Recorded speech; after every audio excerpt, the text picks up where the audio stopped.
Welcome to the Kumar Dev educational. Adam की diary अगेयर। 1। मैं क्यों और कैसे बना। बनना क्या होता है मैं जानता हूँ, क्योंकि यवा ने और मैंने मिलकर इस सुंदर उद्यान की मिट्टी में कई बार टीले बनाकर ढहा दिए हैं। कई बार अपने पैरों से ऊपर गीली मिट्टी जमा कर पैर खींचकर वैसी ही खोह बनाई है जैसी में हम रहते हैं। यह भी मैं जानता हूँ कि जैसे पैर ढक लेने से और हाथ छिपा लेने से भी उनकी बताई हुई खोह बनी ही रहती है, उसी तरह जिन चीजों को बनाने वाला नहीं दिखता उसका कोई बनाने वाला होता अवश्य है। खोह के भीतर पैर के आकार का खोखल देखकर हम उस पैर की कल्पना कर सकते हैं जिस पर वह कंदरा टिकी थी। बाहर से कंदरा की दीवार पर उंगलियों की छाप देखकर हाथ का अनुमान कर लेते हैं। इसी तरह यदि हम इस उद्यान के रंग बिरंगे सूखे गीले चल अचल विस्तार से परे देख सकते तो शायद इसके भीतर भी हमें किसी के पैर के आकार की प्रतिकृति दिख पड़ती, इस पर भी किसी के हाथों की छाप पहचानी जा सकती। हम छोटे हैं, बनाने वाला बड़ा होगा, हो सकता है कि जैसे इस उद्यान की मिट्टी पर बड़ी लंबी लकीर बन सकता हूँ उसी तरह बनाने वाला वैसे तो छोटा हो पर बड़ाई को भी घेर सकने की, मिटा और फिर बना और आड़ा तिरछा बना सकने की भी सामर्थ्य रखता हो। तो मुझे कैसे किसने क्यों बनाया समझ में नहीं आता। वह कौन के पेड़ में पड़ा हुआ सांप अपनी गुंजलक खोलकर और जीभ लपलपाकर कहता था, पर सांप की बात मुझे बुरी लगती है। वह जब इधर उधर पलटता हुआ सरकता है और मिट्टी पर सूखे नाले सी लकीर डालता चलता है तब मेरे रोए न जाने क्यों खड़े हो जाते हैं। सांप को देखता हूँ तो दिन भर अन्ना सा रहता हूँ। यवा पूछ पूछ कर तंग कर देती है कि क्यों, पर मेरा दिन अच्छा नहीं बीतता। सांप अनिष्ट है, क्यों उसने मेरे मन को ठीक वैसे ही घेर कर बांध लिया है जैसे वह उस फल देने वाले पेड़ को अपनी गुंजलक से कसे रहता है। क्यों मेरा मन या तो सोच ही नहीं सकता या सांप के दबाव के अनुसार ही सोच सकता है। वह मुझे देखकर हंसता है, उसकी हंसी में कुछ ऐसा होता है जो कांटे की तरह सालता है। वह बताना चाहता है कि वह मुझसे अधिक जानता है, मुझसे अधिक समर्थ है, मुझसे अधिक पराक्रमी है, किंतु मैं तो यवा को देखकर यवा को दर्द पहुंचाने के लिए कभी नहीं हंसा हूँ। यवा भी तो बहुत सी बातें नहीं जानती जो मैं जानता हूँ। यवा से भी बहुत से काम नहीं होते जो मैं कर सकता हूँ। यवा मेरे साथ रहती है, यवा मेरी है। मैं उसके लिए फल लाता हूँ, मैं उसके लिए फूल तोड़कर बिछाता हूँ, मैं अपने मुंह में पानी लेकर एक एक घूंट उसके मुंह में छोड़ता हूँ। मुझे इसमें सुख मिलता है कि जो काम मैं करता हूँ वे सब के सब यवा न कर सकती हो। मुझे इसमें भी सुख मिलता है कि जो काम वह कर भी सकती है वे भी मेरी मदद के बिना न करे। यवा मेरी है, सांप तो मेरा कोई नहीं है, उसका दिया हुआ तो मैं कुछ लेता नहीं। एक फल दिखाकर कभी वह बुलाया करता है, कभी डराया करता है, तभी तिरस्कार से हंसता है, पर मैंने तो वह फल भी कभी चाहा नहीं है। मैंने तो उसकी ओर देखा भी नहीं है। मैंने सांप की बुलाहट की अनसुनी ही सदा की है, तब वह क्यों हंसता है। मैं सांप का नहीं हूँ क्या इसीलिए वह हंसता है।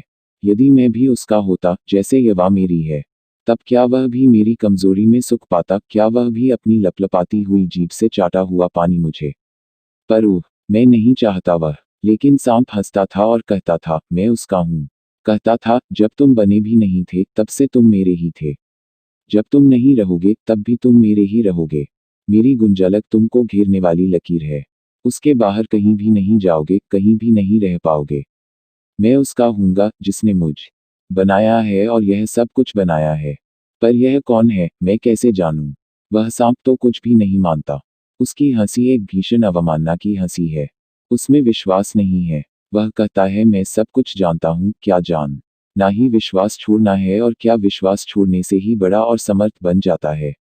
उसकी किसी बात में विश्वास नहीं है, पर वह बात कहता है तो लगने लगता है इस बात में विश्वास किया जा सकता है। जब से मैंने सा का इशारा मानकर उसकी बताई हुई दिशा में देखा है तब से मेरा तन अभी तक थर थर कांपता ही जा रहा है। उसने कहा था, तुम कहते हो यवा मेरी है इसीलिए हम दोनों एक हैं, पर जो चीजें एक जैसी हैं एक तरह नहीं बनी हैं वह एक कैसे हैं। तुम धोखे में हो, धोखे में। मैंने उसकी बात नहीं सुनी थी, मैंने जवाब भी नहीं दिया था।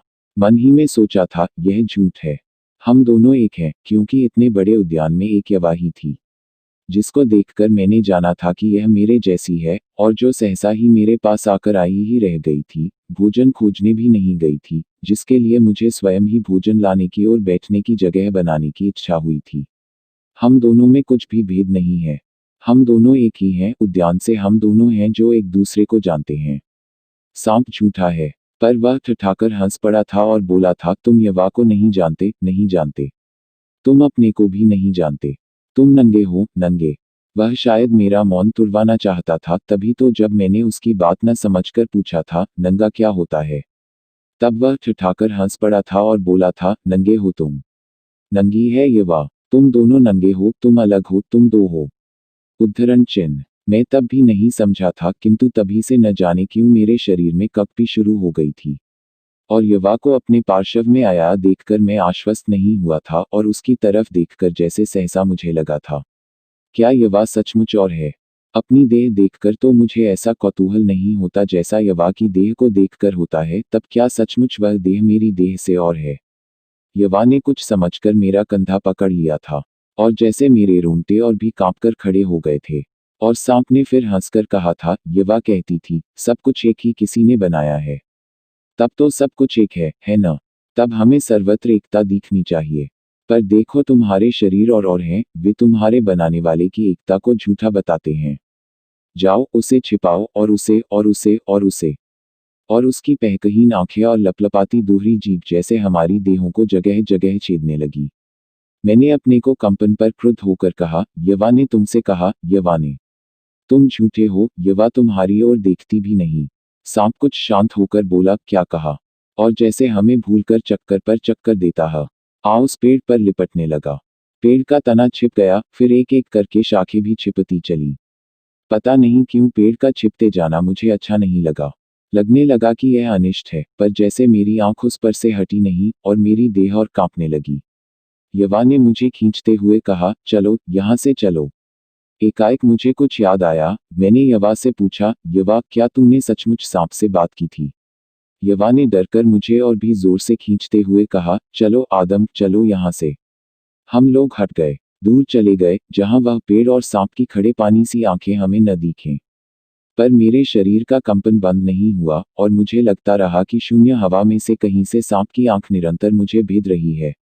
Dot dot. जब झील में से नहाकर तपती रेत पर लेटे लेटे हमें फिर भोजन की इच्छा हुई और हमने देखा कि आकाश का वह पीला फल फिर लाल हो चला है, तब एकाएक मुझे बहुत अच्छा लगने लगा।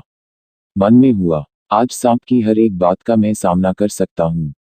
मैं यवा का हाथ पकड़कर उसे उसी पेड़ की ओर खींच ले चला जिस पर सांप लिपटा था। मुझे डर नहीं लगा, मैं कांपा भी नहीं। राह में एकाएक मैंने पूछा, यवा, तुमने सचमुच सांप से वह बात कही थी? उद्धरण चिन्ह। यवा ने जवाब नहीं दिया। फिर एकाएक चौंककर बोली, वह देखो, वह। मैंने देखा। पेड़ सारा सांप की गुंजलक में छिप गया था। जैसे कीड़ा पत्ते को समूचा खा जाता है, वैसे ही सांप की गुंजलक ने भूतल से लेकर ऊपर तक समूचे पेड़ को लील लिया था। तना, शाखा प्रशाखाएं, टहनी फुंगी सब छिप गई थीं और स्वयं सांप भी गुंजलक के भीतर कहीं सिर छिपाकर सोया था, जैसे वहां न सांप था न पेड़, केवल एक गुंथी हुई विराट गुंजलक। और हाँ, उस गुंजलक के ऊपर, जैसी उसी से निर्भर, एक अकेला पका हुआ लाल फल। यवा ने जोर से मुझे पकड़ लिया। मैंने एक हाथ से उसे संभालते हुए जाना, वह कांप रही है और उसके भीतर कुछ बड़े जोर से धक धक कर रहा है। मैंने हौसला दिलाने को कहा, क्यों यवा, क्या है? उत्तर में वह और भी जोर से मेरे साथ चिपट गई। मैंने फिर पूछा, यवा, यवा डरती हो? उसने और भी चिपटकर कान के पास मुंह रखकर धीरे से कहा, सांप सोया है। मैं बोला, तो फिर? यवा फिर चुप हो गई। मैंने देखा, वह मेरे साथ अधिकाधिक चिपटती जा रही है और उसके भीतर धक धक द्रुततर होती जाकर जैसे मुझे भी भर रही है। मेरे रोए फिर खड़े होने लगे, पर डर से नहीं। डर से कदापि नहीं, किससे, यह मैं नहीं जानता। मैंने कहा, कहो यवा, क्या है? वह फिर चुप रही। मैंने फिर उसकी कांपती देह लता, समूची हुई मुद्रा और लाल होते चेहरे को देखते हुए दूसरा हाथ उसके माथे पर रखते हुए पूछा, मेरी बीरबहूटी, बता चाहती है? उसने एक बार बड़े जोर से धक से होकर कहा, वह फल मुझे ला दोगे? और मुंह छिपा लिया। मुझे नहीं समझ पाया कि क्या कहूँ। न जाने कैसे मैंने एक हाथ में यवा को पकड़े ही पकड़े दूसरा हाथ बढ़ाकर वह फल तोड़ लिया। शायद यवा के भीतर की वह धक धक मुझे धकेल गई। एकाएक सांप हिला। यवा ने लपक कर फल में एक चाक दे मारा और शेष मेरे मुंह में छू सा दिया। सांप ने जरा इधर उधर सरक कर सिर बाहर को निकाला और सांप कुंठित कर देने वाला उन्मत्त अट्टहास सारे उद्यान में गूंज गया। जो मैं स्वयं तुम्हें दे रहा था, वह तुमने मुझसे छिपाकर तोड़ खाया। छिपाकर छिपकर अलग होकर। तुम जो सब कुछ एक बताते हो, तुम मेरी झूठ झूठ की नींद से धोखा खा गए। अब तुम्हारी देह के भीतर मेरा लाल फल है, और तुम्हारी देह को मेरी यह गुंजलक बांधेगी, तुम्हारी नंगी देह को जो तुम नंगे हो, नंगे नंगे। क्या जिस समर्थ भाव से भरकर मैं वहां गया था, वह भुलावा था। सांप ने हमें धोखा भी दिया तो भी मैं समर्थ हूँ। मैं अपनी यवा को लेकर उसे उद्यान से बाहर चला आया हूँ। यहाँ केवल वीरान है, पेड़ फूल नहीं है। लेकिन यहाँ सांप भी नहीं है। यहाँ केवल मैं हूँ और मेरी यवा है। वहां की खुली हवा में बैठकर यवा ने पूछा, कैसा था फल? मैंने कहा, यवा, सारी बात ऐसे हो गई कि समझ में नहीं आया। तुम्हार छाती के भीतर की धक धक ने न जाने मुझे कैसे कर दिया था। एकाएक मैंने देखा कि यद्यपि यवा ने मेरी बात से सहसा संकुचित होकर दोनों हाथों से अपनी छाती ढांप ली है, तथापि वह मेरी बात नहीं सुन रही है। उसकी आंखें मुझ पर नहीं जमी हैं। आकाश की तरफ देख रही है, जिसका रंग कुछ गहरा हो गया है, नीचे की ओर जाते हुए लाल होते हुए आकाश के मुंह को शायद पहचानने की कोशिश कर रही है। मैंने फिर कहा, यवा, उस समय तुमने मुझे क्या कर दिया था? कैसे कंपा दिया? यवा ने जैसे नहीं सुना। उसकी आंखें खुली थी, पर वैसी ही देर की कुछ बातें देख रही थी, पर वैसी ही दूर की कुछ बात देख रही थी, जैसी कभी कभी काली रात के अंधेरे में सोते सोते देखा करती है। मैंने फिर पूछा, युवा, क्या देख रही हो? वह धीरे धीरे बोली, मैं सोच रही थी, सांप की गुंजलक में बंधे हुए पेड़ को कैसा लगता होगा। अगर वैसी गुंजलक मुझ पर लिपट जाए, मैं सारी जकड़ी जाऊं, तो कैसा लगे। वह तनिक सा कांप गई, फिर बोली, अच्छा बताओ तो, अगर तुम उसी तरह बाहों से मुझे बांधकर छालो और मेरे बाल पकड़कर उनमें मुंह छिपा लो, तो कैसा लगे, बताओ तो। और वह कांपती सी झूठ झूठ की हंसी हंस दी। मैंने सहम कर कहा, दूर। और वह हाथ और बाहों से मुंह और छाती ढंककर सिमटकर मेरी ही आड़ में हो ली और मेरी जांघ पर अपने लंबे बाल फैलाकर सो गई। और वह सोई है। दिन लाल हो रहा है। शीघ्र ही वह काला पड़ जाएगा, रात आ जाएगी। सब कुछ छिप जाएगा, हम भी छिप जाएंगे। दो नहीं रहेंगे, अलग नहीं रहेंगे, बिना आड़ के भी अलग नहीं रहेंगे। मैं यवा के पास आऊंगा, बहुत पास, बहुत पास, बहुत पास, उससे एक। और वहां कुछ नहीं होगा, सांप भी नहीं होगा, बनाने वाला भी नहीं होगा, हम भी इस मरुभूमि में होंगे और हम एक होंगे। तो यह क्या गया है? उस समय सांप नहीं देख रहा था, वह सांप जो सब कुछ जानता था, तब तो सांप का और हमारा बनाने वाला है वह भी नहीं देख रहा होगा, और अंधेरे में हम भी एक दूसरे को नहीं देख सकते थे, युवा और मेरे बीच के भेद को नहीं देख सकते थे। तब छिपना हम किससे चाहते थे? युवा मेरी जांघ पर सिर रखे लेटी थी। मैं कोहनी टेके अधलेटी मुद्रा में था। हम दोनों सोना चाहते थे, पर शरीर नहीं मानता था। न जाने हम दोनों के भीतर क्या खूब जागरूक होकर धक धक कर रहा था। और उसके दबाव से शरीर भी जैसे टूटते से थे, थकित चकित क्लांतर से होते थे। पर फिर भी ढीलना नहीं चाहते थे, तने ही तने रहना चाहते थे, अशांत, अश्लथ, खंडित, असकुचित, अप्रावृत। और इसे न समझे हुए, न चाहे हुए दबाव के नीचे मैं बहुत अकेला, बहुत ही छोटा और दयनीय सा अपने को जान रहा था। बहुत ही दयनीय, छोटा, बहुत ही अकेला। यवा मेरी जांघ पर चुपचाप पड़ी थी, पर न जाने कैसे मैं अनुभव कर रहा था, उस रात की निविड़, निरालोक स्तब्धता में मेरे साथ घनिष्ठ होकर भी वह जैसे अकेली अनुभव कर रही है। हम दोनों बिना बताए अलग अलग अपने को तुच्छ और अकेले समझते हुए कहीं छिप जाना चाहते हैं, समा जाना चाहते हैं, एक दूसरे की आंखों से नहीं, एक दूसरे से तो सटकर, किंतु अन्य न जाने किसकी आंखों से। जैसे किसी अनदीखते सांप की अनदीखती अस्पृश्य गुंजलक में हम दोनों बंध हों, और मेरे मन में रह रहकर यवा की कांपती हुई हंसी से कही हुई बात गूंज जाती थी, अगर वैसी गुंजलक मुझ पर लिपट जाए, मैं सारी जकड़ी जाऊं, तो कैसा लगे। अच्छा बताओ तो, अगर तुम उसी तरह बाहों से मुझे बांधकर छालो और मेरे बाल पकड़कर उनमें मुंह छिपा लो, तो कैसा लगे, बताओ तो। कैसा लगे, बताओ तो। न जाने कैसा लगे, युवा, न जाने कैसा लगे। पर मैं तो बड़ा दयनीय, बहुत अकेला हूँ और मैं छिप जाना चाहता हूँ, न जाने किसकी आंखों से, मुझे अच्छा नहीं लगता। मेरा शरीर सिहरकर तनिक सा कांप गया। युवा ने चौंककर आधी उठकर भर्राए से स्वर में कहा, कैसा लगता है आदम? बताओ तो। मेरे मन में हुआ, यवा, इस मरुभूमि में न वनस्पति है, न सांप है, न फल, शायद इन सब का बनाने वाला इस मरुभूमि में नहीं है। यहाँ है केवल तुम और मैं और हमारा अकेलापन। और मैंने विवश भाव से यवा को पास खींचकर घेरते हुए कहा, तुम ही जानो, यवा, कैसा लगेगा, मैं तुम्हें बांध लेता हूँ इस गुंजलक में। और यवा ने जैसे बिजली की तरह कांपकर सिमटते सिमटते हुए कहा, हाँ, बांध लो मुझे, छालो। पेड़ की एक फुंगी तक न दिखे, केवल फल, केवल फल। और तब मेरे भीतर धक धक करने वाला वह कुछ चीत्कार कर उठा, क्यों मैं दयनीय हूँ, क्यों मैं छूटा हूँ, क्यों मैं अकेला हूँ। इस मरुभूमि में और कोई नहीं है। मैं ही गुंजालक हूँ, मैं ही सांप हूँ, मैं ही फल हूँ। और क्यों नहीं हूँ, मैं ही वह फल हूँ। और क्यों नहीं हूँ, मैं ही वह बनाने वाला हूँ, जिसका नाम हम नहीं जानते हैं।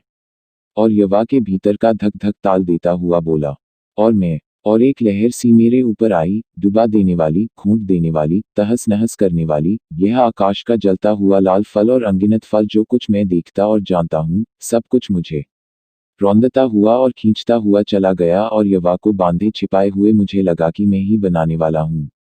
और तब, नहीं, यवा नहीं, हम नंगे हैं, नंगे हैं। और मैंने सहसा परे हटकर अपना मुंह जमीन में छिपा लिया, जो हो ने लगा कि समूची देह उसी में धंस जाए। और यवा भी मुंह फेरकर धीरे धीरे रोने लगी। 3. यह जो मेरे भीतर और यवा के भीतर निरंतर धक धक किया करता है, क्या यही उस बनाने वाले के पैर की प्रतिकृति वह खोखला नहीं है जिसे कुंद्रा का बनाने वाला पहचान जाता है। सांप के आगे मेरी हार हुई है, लेकिन मैं जानता हूं कि सांप ने झूठ कहा था। मैं जानता हूं कि बनाने वाला एक और निश्चय है। उसकी छाया भी मेरे भीतर है और यवा के भीतर, और निस्संदेह उस अनिष्ट सांप के भीतर। लेकिन यह यवा में क्या नई बात प्रकट हुई है। मेरे और यवा के बनाने वाले के और उसके प्रतिस्पर्धी सांप के बीच यह एक नया डर और नया आग्रह कैसा देखता हूं, जो यवा की आंखों में कांपा करता है। यवा, सच बताओ, मेरे और तुम्हारे, सांप के और सबके नियंता के बीच यह चीज क्या है, जिसे तुम जानती हो और हम नहीं। बताओ, तुम्हारा यह डर और चिंतित उत्कंठा कैसी है। किसके लिए तुम कोमलता से भरा करती हो। किसके लिए तुम मुझे भूल सी जाती हो, पहचानती नहीं हो। किसके लिए तुम्हारी आंखें सर्दी की बरसात के बाद किसी धुंध से भरकर तैरने सी लगती हैं। बताओ मुझे, तुम्हें क्या हो गया है। क्या मैंने तुम्हें क्लेश दिया है, पीड़ा पहुंचाई है। लेकिन क्या वैसा मैंने चाहा है। इस अनिष्टकर सांप की देखा देखी मैंने तुम्हें गुंजलक में बांधना चाहता था अवश्य, और उससे हम दोनों स्तंभित हुए थे अवश्य, पर वह तो तुम ही ने जानना चाहा था। और फिर तब तो तुम ऐसी बदली भी नहीं थी। यवा, बताओ मुझे, वह अन्य कौन है। मैं जैसे बदल रहा हूँ, कुछ और ही होता जा रहा हूँ। मैं नहीं जानता कि क्या बदल रहा है, पर कुछ फर्क का हो गया है जरूर। पहले की तरह भागना दौड़ना और यवा के साथ उद्यम करना अब उतना ही नहीं सुहाता, और यवा में भी जैसे उसका उतना आग्रह नहीं है। अब मुझे यही अच्छा लगता है कि यवा के आसपास कहीं निकट ही रहूं। होने के समय यवा को लेकर घूमने के बजाय वहीं पर खाने को फल फूल ले जाऊं, यवा के लिए एक बड़ी सी कंदरा बना दूं और उसके आसपास फल के पौधे लगा दूं, जिससे दूर जाना ही न पड़े। और यवा भी मानो यही चाहती है। जैसे कंदरा के बनने में उसका मुझसे भी अधिक आग्रह है, वह उसके भीतर बैठकर दिन में रात के सपने देखना चाहती है। वही तो शायद सर्दी की धुंध की तरह उसकी आंखों में छाया और जाया करते हैं, जमा और घुला करते हैं। पर क्या चीज है वह जिसकी मांग उस धुंध के पीछे यवा की आंखों में झलक जाया करती है। कौन है वह मेरे अतिरिक्त जिसकी चाह यवा करती जान पड़ती है। अक्सर बादल छाए रहते हैं, कभी कभी पानी भी बरसा करता है। यवा अनमनी सी कंदरा में पड़ी रहती है, और मैं अन्ना सा आकाश की ओर देखा करता हूँ। कभी बादल घने होकर काले पड़ जाते हैं, कभी छितराकर उजले हो जाते हैं, और थोड़ी सी धूप भी चमक जाती है। समझ नहीं आता कि मेरे इस अपने दो जनों के उद्यान पर क्या बदली छा गई है जो हम ऐसे हो गए हैं। यवा मुझे अब भी उतनी ही अच्छी और अपनी लगती है। वह भी शांत विश्वास से आकर मेरे द्वारा सहलाए जाने के लिए अपनी ग्रीवा झुकाकर बैठ जाया करती है। फिर भी जैसे उसकी आंखों की उस धुंध में अस्पष्ट सा दीख पड़ने वाला आकार हर समय हमारे बीच में बना रहता है। और कभी यवा एकाएक थकी और खिन्न हो जाती है, कभी उसका जी कैसा होने लगता है, कभी उसके पीड़ा होने लगती है। मुझे समझ नहीं आता कि मैं क्या करूं कि वह फिर पहले जैसी हो जाए। मुझे कुछ भी समझ नहीं आता, कुछ भी अच्छा नहीं लगता। ओ तू मेरे और यवा के बनाने वाले, मुझे बता कि क्या करूं। यवा को कैसे सांत्वना दूं, कैसे शांति पहुंचाऊं। मुझे बता, कैसे उसका दर्द दूर हो, कैसे वह उठे, कैसे वह मुझे जाने। यवा भीतर बैठी है और रो रही है। मैं उसे बाहर लाना चाहता हूँ, धूप में बिठाना चाहता हूँ, कोई बूटी खिलाना चाहता हूँ जिससे उसे कुछ चैन हो, पर वह निकलती नहीं। उसे कंदरा का अंधेरा और एकांत ही पसंद है। वहीं की गीली मिट्टी कुरेदकर कभी कभी वह खा लेती है, यही उसे अच्छा लगता है। मुझसे सहा नहीं जाता, यह मेरा जी न जाने कैसा होता है, पर वह मेरा पास रहना भी नहीं सह सकती, वह मुझे अपने से दूर रखना चाहती है, वह कंदरा के अंधकार में मेरी भी दृष्टि से छिपना चाहती है, बल्कि मेरी ही दृष्टि से। उफ, कुछ समझ नहीं आता। ओ तू मेरे और यवा के बनाने वाले, मुझे बता कि मैं क्या करूं। यहाँ बाहर बेबस और अकेला बैठकर बादल के टुकड़े गिनने से तो कुछ नहीं होगा, बता कि उसके अकेलेपन में और उस वेदना में मैं कैसे काम आऊं। अंधेरे में शायद मैं सो गया था। एकाएक एक बड़ी भेदक चीख सुनकर मैं उठकर भीतर कंदरा में दौड़ने को हुआ, किंतु क्या यह चीख यवा की थी? वैसी चीख तो मैंने यवा के मुंह से कभी नहीं सुनी थी। क्षण ही भर बाद वह फिर आई, नहीं, यह यवा की नहीं हो सकती। एक बार और, हाँ, यह यवा की पुकार है शायद। यवा ने सहसा धीमे, दर्द भरे स्वर में पुकारा, आदम। मैं दौड़कर भीतर गया और स्तंभित खड़ा रह गया। यव ने सिमटकर मुंह फेरते हुए सकुचाए से स्वर में कहा, आदम, यह क्या हो गया है? मैं समझा नहीं, लेकिन एकाएक मैं जान गया, सांप झूठा है, झूठा है, मेरे भीतर धक धक करने वाली शक्ति ही सच है, बनाने वाली है। और एकाएक मैं इस सब कुछ के बनाने वाले का नाम भी जान गया जो सांप कहता था और कोई जान ही नहीं सकता क्योंकि वह है नहीं, सृष्टा। मैंने जान लिया है कि सृष्टा हूँ। और मैंने पुकार कर कहा, यवा ठहरो, मैं जा न गया हूँ कि सृष्टा को छिपाकर ही जिया जा सकता है, सबसे छिपकर ही उससे मिलना संभव है। मैं एकाएक बाहर दौड़ गया, अंधेरे में ही मैंने सेमल का पेड़ खोजकर उसके ढेर से फूल तोड़कर एक लता की छाल में गूंथकर बांध लिए। लौटकर वह आवरण यवा के और उसकी छाती पर चिपटकर पड़े हुए मेरे प्रतिरूप एक अत्यंत छोटे से आदम के ऊपर उड़ा दिया। यवा ने सिहरकर कहा, हाँ मेरे आदम, इसी तरह गुंजलक से मुझे बांध दो, छालो समूचे पेड़ को, कि कुछ भी न दिखे, एक फुंगी तक नहीं, केवल फल, केवल फल। और छाती से मेरी सृष्टि को चिपटाए हुए और सब तरफ से आवृत यवा की हंसी से चमक गए दांत देखकर मैंने सदा के लिए जान लिया कि सांप झूठा है, कि सृष्टा है, कि एकता है। कलकत्ता, फरवरी 1939। Thanks for watching. Like, share and subscribe.